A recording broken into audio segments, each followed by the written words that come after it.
Narinig mo na ba na ang simpleng barya sa ilalim ng iyong kama ay maaaring baguhin ang buong takbo ng iyong buhay? Sabi ng matatandang Pilipino, kapag may pinagpalang barya na nakapahinga sa ilalim ng iyong tulugan, nagsisimulang gumalaw ang universo, bumubukas ang mga pintuan ng swerte, hinahanap ka ng mga nakatagong biyaya, at maging ang mga nawalang pagkakataon ay muling bumabalik. Parang hindi ka panipaniwala, hindi ba? Pero libo-libo ang nanunumpa na biglang nagbago ang kanilang buhay sa magdamag.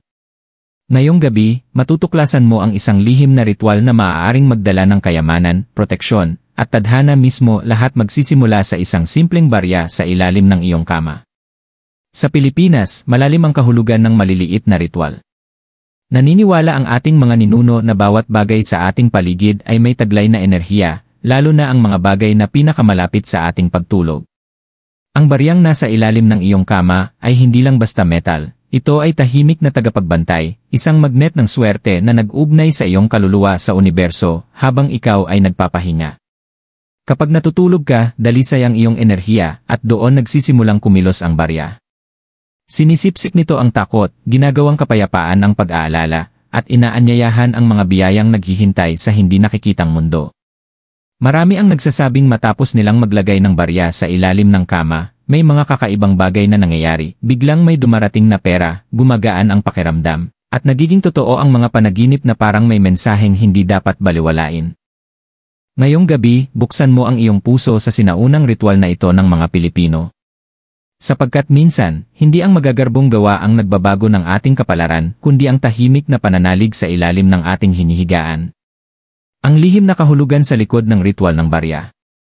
Sa tradisyong Pilipino, bawat maliit na kilos ay may mas malalim na kahulugan, lalo na yaong mga ipinasa ng ating mga ninuno. Ang simpleng paglalagay ng barya sa ilalim ng kama ay hindi lamang tungkol sa pag-akit ng pera, ito ay paraan upang iayon ang iyong espiritu sa agos ng kasaganaan na dumadaloy sa paligid mo. Bago pa man nagkaroon ng mga bangko o pitaka, naniniwala na ang ating mga ninuno na ang metal ay nagdadala ng panginginig o enerhiya ng lupa, isang buhay na puwersa na nag-ugnay sa espiritu ng tao sa kasaganaan. Sa mga pamahiing Pilipino, ang kama ay itinuturing na banal na lugar, ang himlayan ng iyong kaluluwa tuwing gabi. Kapag ang isang barya na pinagpala ng pasasalamat ay inilagay sa ilalim nito, nakikinig ang universo. Ang metal ay nagiging tulay sa pagitan ng pisikal at espiritual, sa pagitan ng iyong mga panaginip at ng banal na panahon ng tadhana. Maraming matatanda noon ang ibinubulong ang paniniwalang ito. Ang perang inilagay sa ilalim ng higaan ay bantay ng kaluluwa habang natutulog. Hindi lamang ito proteksyon laban sa malas, kundi sagisag ng palitan ng enerhiya. Ibinibigay mo ang barya sa lupa, at bilang kapalit, pinagpapala ka ng langit ng kapayapaan, kaliwanagan, at mga hindi inaasahang biyaya. Simple lamang ang dahilan kung bakit ginagawa ang ritual sa gabi, dahil sa gabi nagsasalita ang iyong kaloob-loobang isipan. Habang nananaginip ka, humahalo ang iyong mga iniisip sa universo, at nagsisimulang mabuo ang iyong mga hangarin. Ang paglalagay ng barya sa ilalim ng kama ay tila pagpapadala ng tahimik na mensahe sa kalangitan. Handa na akong tumanggap. Maraming kwentong umiikot sa mga tahanang Pilipino tungkol sa ritual na ito. Isa rito ang kwento ni Mang Rodel, isang matandang mangingisda mula Batangas. Gabi-gabi, bago matulog, nililinis niya ang isang pisong barya gamit ang asin, bumubulong ng dasal, at itinataob ito sa sulok ng kanyang kama. Ginawa niya ito sa loob ng maraming taon, hindi para yumaman, kundi dahil naniniwala siyang pinoprotektahan nito ang kanyang tahanan. Isang taon, dumating ang matinding bagyo. Halos lahat ng bahay sa kanilang lugar ay nasira, maliban sa kanya. Sabi ng mga taga nayon, ang pananampalataya niya ang nagligtas sa kanya. Ngunit laging ngumingiti si Mang Rodel at sinasabi, hindi ako ang barya yon at ang basbas na dala nito. Ang ritual na ito ay sagisag din ng pasasalamat. Sa espiritualidad ng mga Pilipino, ang pera ay hindi masama, ito ay enerhiya. Kapag iginagalang mo ito, kahit sa maliliit na paraan, ito ay dumarami.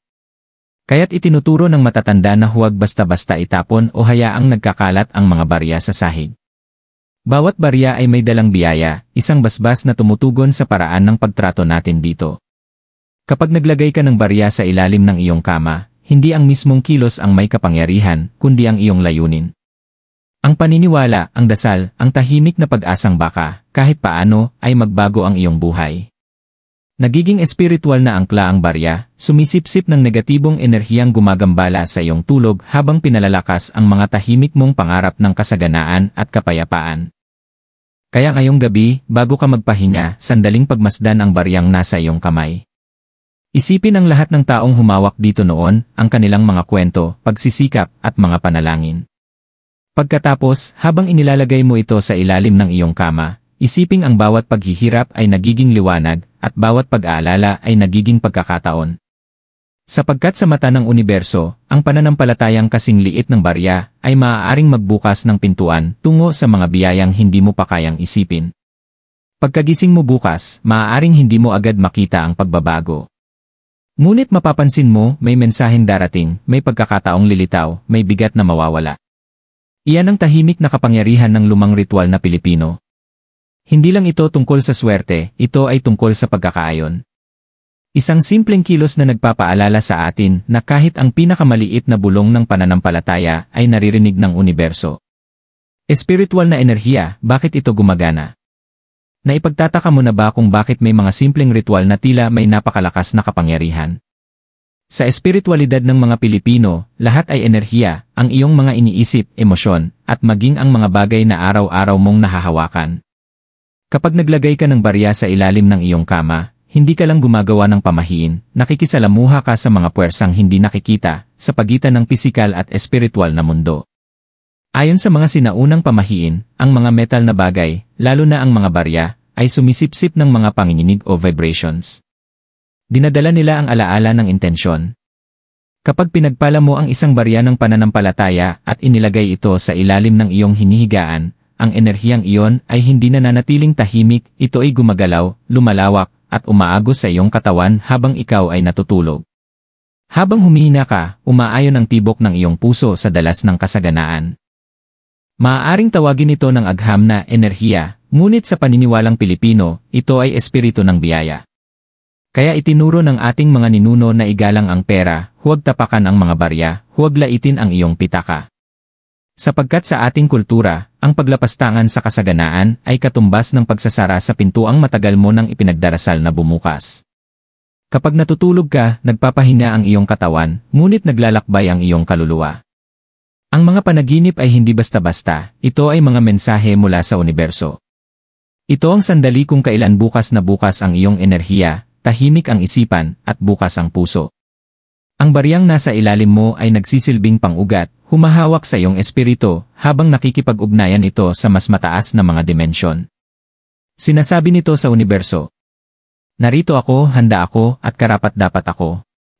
Ang mga nagsagawa ng ritual na ito ay madalas makapansin ng kakaibang ngunit mapayapang mga palatandaan, kumikislap na ilaw, paulit-ulit na bilang gaya ng 11 oras 11 minuto, o mga panaginip ng umaapaw na ilog at gintong liwanag.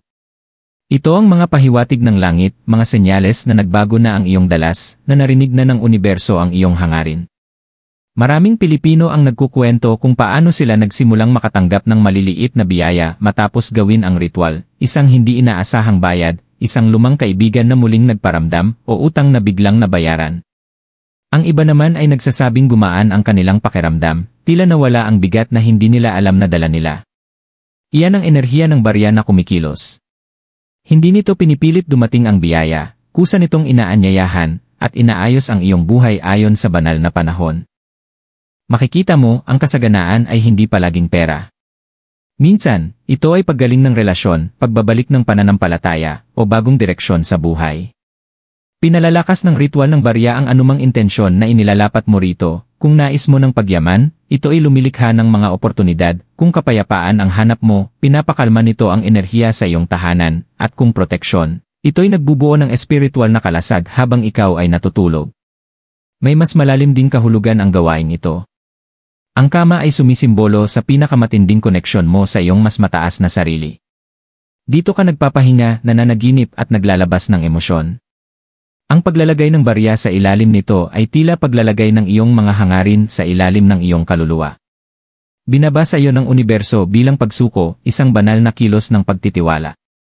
Sa pagsukong iyon, tumitigil ang iyong mga paghabol at nagsisimulang dumating ang mga biyaya. Sabi ng matatanda, hindi salita ang tinutugunan ng universo, kundi panginginig. At pinakamalakas ang panginginig kapag ito ay nagmumula sa pananampalataya.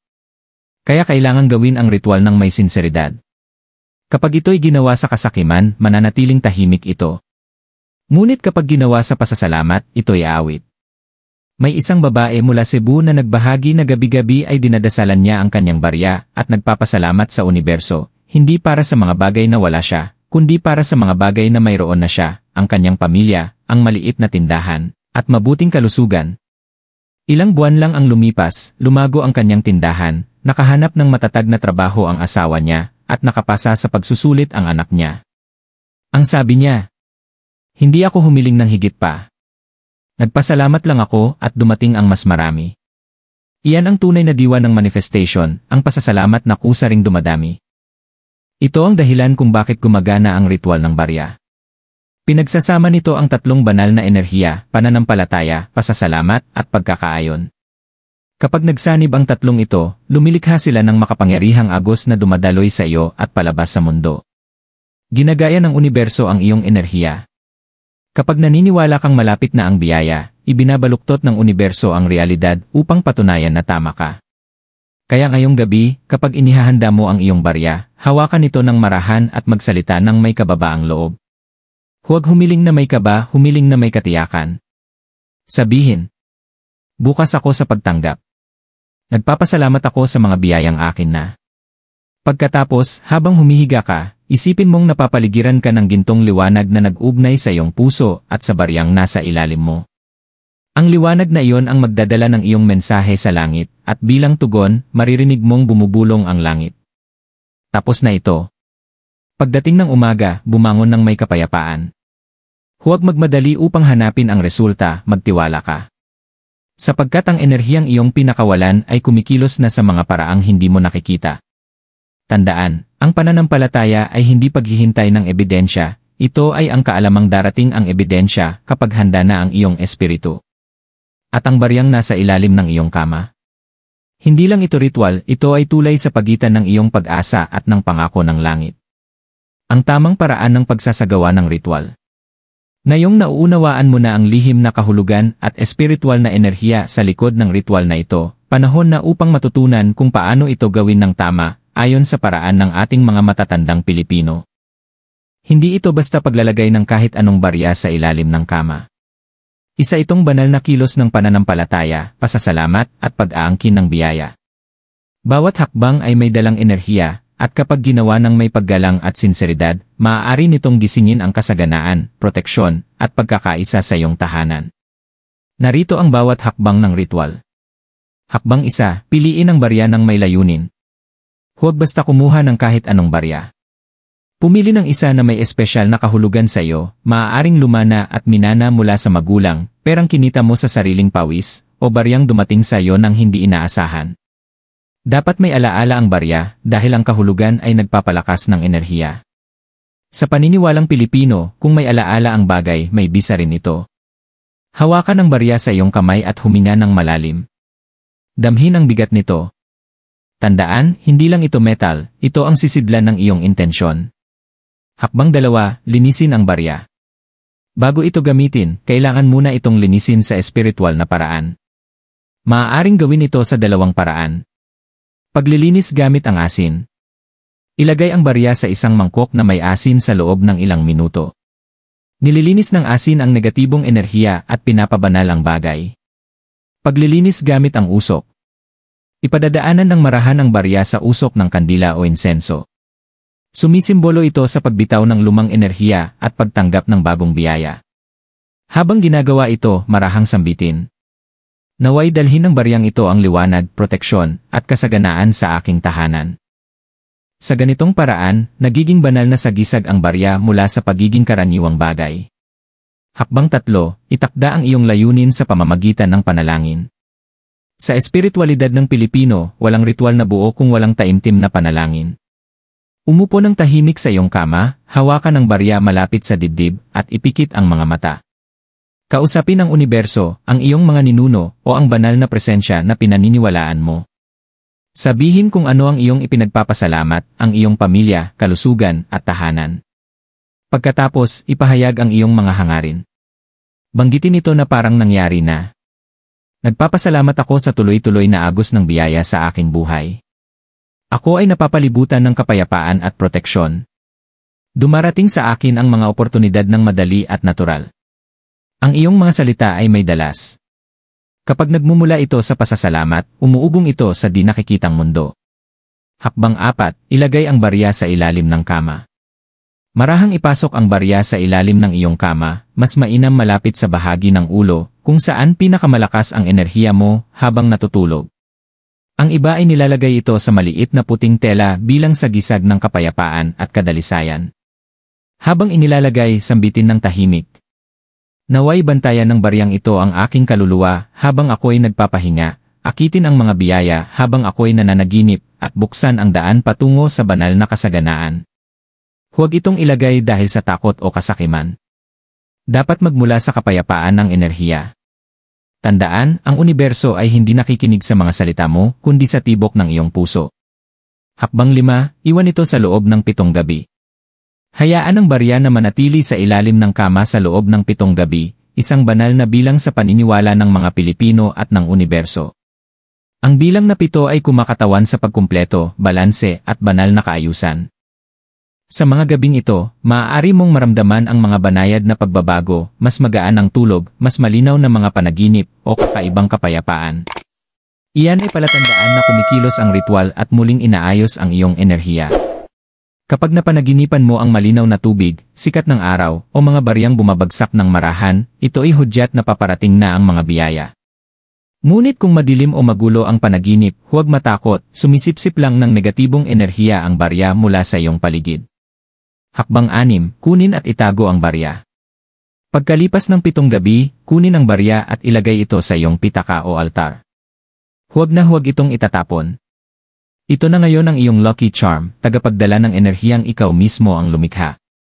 Kapag muli kang makaramdam ng bigat sa buhay, hawakan mo ulit ang barya, huminga ng malalim at alalahanin. Ang biyaya ay hindi lumalayo sa mga naniniwala. Ito ang tunay na diwa ng ritual, hindi ito tungkol sa mahika, kundi sa pananampalatayang nakikita sa gawa. Bawat hakbang ay isang tahimik na pag-uusap sa universo, isang panalangin na binalot sa tradisyon. At kapag naisagawa mo ito ng tama, hindi mo na kailangang magtanong, gagana kaya ito? Sapagkat sa kaibuturan ng iyong espiritu, alam mo na. Nagsimula na ito. Ang mga palatandaan pagkatapos ng ritual. Kaya nailagay mo na ang barya sa ilalim ng kama, na ipanalangin mo na ang iyong mga hangarin, at isinuko na ang lahat sa universo. Ngayon, naghihintay ka. Ngunit ano ang susunod? Ano ang mga dapat mong abangan? Sa espiritualidad ng mga Pilipino, ang mga palatandaan ay lahat. Hindi palaging sa salita nakikipag-usap ang universo, kundi sa pahiwatig, sa mga panaginip, mga pagkakatugma, o sa biglaang damdamin na parang galing sa kung saan. Pagkatapos mong gawin ang ritual, maaaring tahimik muna ang mga pagbabago, ngunit taglay ng mga ito ang napakalalim na kahulugan. 1. Ang kapayapaan pagkatapos ng ritual. Marami ang nagsasabi na ang unang palatandaan ay isang malalim na pakiramdam ng ginhawa. Para bang may biglang gumaan sa dibdib mo? Mas payapa ang tulog mo, at ang mga alalahaning dating bumabagabag sa isip mo ay unti-unting naglalaho. Hindi ito imahinasyon, ito ay ang unibersong inaayos ang iyong enerhiya. Ang baryang nasa ilalim ng iyong kama ay sumisipsip ng negatibong enerhiyang matagal nang bumabalot sa iyong kaluluwa. Minsan, napapansin din ng iba na parang gumagaan ang hangin sa kanilang tahanan. Ang tawag dito ng matatanda ay ginhawa ng kaluluwa, ang paghinga ng espiritu matapos tanggapin ng langit ang iyong panalangin. 2. Mga panaginip na may mensahe. Ang pangalawang palatandaan ay karaniwang lumalabas sa mga panaginip. Pansinin ang iyong mga panaginip sa mga susunod na gabi. Ang barya, na pinagpala ng iyong hangarin, ay nagiging antena ng espiritu, humihigop ng mga mensahe mula sa langit habang ikaw ay natutulog. Kapag napanaginipan mo ang dumadaloy na tubig, sikat ng araw, o mga pintuang bukas, ito ay tanda ng mga bagong simula at kasaganaan. Kapag mga baryang marahang bumabagsak ang laman ng panaginip, ito ay hudyat na nagbabago ang iyong financial energy, paparating ang pera mula sa di inaasahang paraan. Ngunit kung madilim o magulo ang panaginip mo, huwag kang matakot. Ibig sabihin lamang nito ay nililinis ng ritual ang lumang enerhiya, pinapalaya ka mula sa mga takot at bigat na matagal mo nang dala. Pagkagising, mapapansin mong mas magaan ang pakiramdam mo, na parang may sugat sa loob mo na tahimik na gumaling. May isang babae mula Davao ang nagbahagi ng kanyang karanasan, na panaginipan niya ang kanyang yumaong lola, nakatayo sa tabi ng ilog, nakangiti. Makalipas ang ilang araw, biglang umangat ang kanyang maliit na negosyo matapos ang mahabang paghihirap. Sabi niya, siguro sinasabi ni Lola na binabantayan pa rin niya ako. Madalas lumitaw sa mga panaginip ang ating mga ninuno pagkatapos ng ganitong ritual, hindi upang takutin tayo, kundi upang ipaalala na hindi tayo kailanman nag-iisa, at minsan, ang mga biyaya ay dumarating dahil sa kanilang mga panalangin mula sa kabilang buhay. 3. Mga pagkakatugma at maliit na himala. Mapapansin mong tila dumarami ang mga coincidences, pero sa totoo, hindi ito aksidente. Maaaring makakita ka ng perang matagal mo nang nakalimutan, makatanggap ng mabuting balita, o makilala ang isang taong magbubukas ng bagong oportunidad. Ang mga ito ay banal na pagkakahanay, patunay na ang enerhiyang pinakawalan mo ay nagsimulang bumalik bilang tugon. Sa tradisyong Pilipino, ang paulit-ulit na bilang gaya ng 11 oras 11 minuto, o ang pagkurap ng apoy ng kandila, ay tinatawag na pahiwatig ng langit. Tahimik na sagot ng universo ito, sinasabing, narinig kita. Minsan, maging ang maliliit na tunog ay nagiging palatandaan, ang mahinang kalansing ng mga barya, ang ihip ng hangin na dumadaan sa iyong bintana, o ang biglang samyo ng bulaklak. Ito'y mga anyo ng espiritual na presensya, hudyat na ang enerhiya sa paligid mo ay nakaayon na sa kasaganaan at kapayapaan. 4. Pagbabago sa damdamin at bagong enerhiya. Habang patuloy na kumikilos ang ritual, mapapansin mong nag-iba rin ang iyong emosyon. Mas nagiging positibo ka, mas malinaw ang isip, mas malakas ang loob. Ang mga bagay na dati mong kinatatakutan o kinainisan ay unti-unting nawawalan ng kapangyarihan sa iyo. Ito ang espiritual na paglilinis na bunga ng pananampalatayang isinasabuhay. Maaari mo ring mapansin na mas konektado ka sa iyong paligid, nakikita mo ang ganda sa maliliit na bagay, at madalas kang nagpapasalamat kahit walang dahilan. Ito ang tunay na layunin ng ritual, hindi upang bigla kang yumaman, kundi upang ipakita sa iyo na matagal ka ng pinagpala. At ang pagkilalang iyon mismo ang siyang nag-aanyaya ng mas marami pang biyaya. Kapag nagbago o nawala ang barya, may kakaibang karanasan ng ilan, ang kanilang barya ay umiinit, nangingitim, o biglang nawawala matapos ang ilang gabi. Huwag kang matakot kung mangyari ito. Sa paningin ng mga mistiko, ibig sabihin lamang nito ay natapos na ng barya ang kanyang tungkulin. Nasipsip na nito ang mga enerhiyang kailangan, at natupad na ang layunin nito. Kung nawala ito, magpasalamat sa maikling panalangin. Kung ito'y nagbago ng kulay, balutin ito sa malinis na puting tela, at itago ng may paggalang. Huwag mo itong itatapon. Ang barya ay isa ng banal na alay, bahagi ng iyong personal na ugnayan sa universo. Ang mga palatandaan pagkatapos ng ritual ay hindi lamang patunay na may nangyari, sila ay mga mensahe ng tiwala. Ipinapaalala nilang kahit hindi mo nakikita, ang universo ay gumagalaw para sa iyo. Hindi ito laging nagpapakita sa anyo ng malalaking himala. Kadalasan, ito ay mga bulong lamang sa tamang oras, sa mga simbolo, at sa tahimik na pagbabago ng iyong kaluluwa. Kaya kapag napansin mong gumagaan ang mga araw mo, mas madali ang mga oportunidad, at napapalitan ng kapayapaan ang iyong mga alalahanin.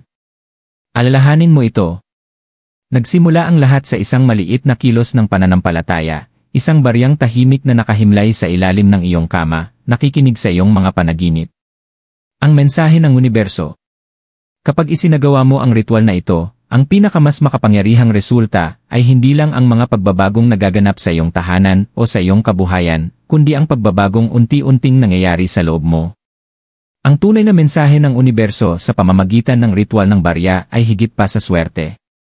Ito ay tungkol sa pagkakaayon, pasasalamat, at pananampalataya, tatlong banal na elemento na nagbubukas ng daan patungo sa iyong tadhana. Lagi nang sinasabi ng ating mga ninuno, kung anong ibinubulong mo sa gabi, yon ang dinidinig ng langit. Kapag naglalagay ka ng barya sa ilalim ng iyong kama, hindi ka humihingi ng yaman, humihingi ka ng ugnayan, isang paalala na nakikinig ang universo kahit sa pinakatahimik na mga puso. Itinuturo ng ritual na ito ang isang banal na katotohanan. Ang kasaganaan ay hindi bunga ng tsamba, kundi bunga ng paniniwala. Sa mismong sandaling na pagpasyahan mong gawin ito, nakapagpadala ka na ng mensahe sa banal na mundo. Nahanda ka ng tumanggap. Ang barya ay naging sagisag lamang, pisikal na salamin ng iyong pagtitiwala sa mas dakilang kapangyarihan. Madaling isipin na ang kapangyarihan ay nasa metal. Ngunit sa totoo lang, ang barya ay isang salamin. Ipinapakita nito ang iyong enerhiya, ang iyong mga pag-asa, at mga panalangin hindi mo binibigkas. Kung takot ang laman ng iyong puso, iyon din ang sinisipsip nito. Ngunit kung pananampalataya ang naroroon, iyon din ang ibinabalik nito sa universo. Na mas pinalakas, mas pinalawak, at mas pinabilis. Kaya maraming nakakapansin na kung ano ang naramdaman nila habang ginagawa ang ritual, iyon din ang nagiging bunga nito pagkatapos. Ang mensahe ng universo ay simple ngunit napakalalim. Hindi ka kailanman hiwalay sa agos ng mga biyaya. Ang parehong enerhiya na nagpapasibol ng buto, nagpapagalaw ng alon, at nagpapasilaw sa mga bituin, ay siyang parehong enerhiyang nananahan sa loob mo. Hindi mo kailangang habulin ang kasaganaan. Kailangan mo lang makisabay sa agos nito. At kapag ginawa mo yon, kapag nagtiwala ka sa proseso, pinili ang pasasalamat kaysa pagdududa, at kumilos ng may pananampalataya, tutugon ang universo. Sa una, marahan. Paglaon, sabay-sabay. Bubukas ang mga oportunidad, babalik ang kapayapaan, at gagaan ang buhay. Kaya sa susunod na hawakan mo ang isang barya, alalahanin ito. Hindi ito tungkol sa swerte, kundi sa layunin. Hindi ito tungkol sa paghingi, kundi sa paniniwala. Dahil minsan, ang tanging kailangan ng langit upang baguhin ang iyong buhay ay isang tahimik na hudyat na nagsasabing, naniniwala akong posible ito. Kaya ngayon, alam mo na ang katotohanan sa likod ng baryang nasa ilalim ng iyong kama, isang ritual na higit pa sa pamahiin, ito ay isang banal na kilos ng pananampalataya. Nalaman mo na ang kahulugan nito, naramdaman ang enerhiya, at natuklasan kung paano ka nito inuugnay sa agos ng kasaganaan na talagang nakalaan para sa iyo. Bago ka matulog ngayong gabi, huminga ng malalim at tandaan ito. Hindi mo kailangang makita ang ebidensya bago maniwala. Tahimik kumikilos ang universo, inaayos ang mga bagay na hindi mo nakikita, ipinapantay ang mga biyayang papalapit na sa iyong buhay. Ang kailangan mo lang gawin ay panatilihing bukas ang iyong puso at matatag ang iyong pananampalataya. Kung ang ritual na ito ay tumawag sa iyong kaluluwa, ibahagi mo ang iyong karanasan sa mga komento, sabihin mo kung anong mga palatandaan ang iyong nararamdaman kamakailan. Nagbago ba ang iyong mga panaginip? Gumaan ba ang iyong pakiramdam? Bawat kwentong ibinabahagi mo ay nagbibigay inspirasyon sa iba pang kaluluwang muling maniwala. At habang nagpapahinga ka ngayong gabi, alalahanin mo. Narating na ng iyong panalangin ang langit. Maaaring maliit lamang ang baryang nasa ilalim ng iyong kama, ngunit ang himala na inaanyayahan nito ay walang hanggan. Naway matulog ka ng may kapayapaan, magising sa kasaganaan. At bumangon na napapalibutan ng mga biyayang kailanman ay hindi maglalaho.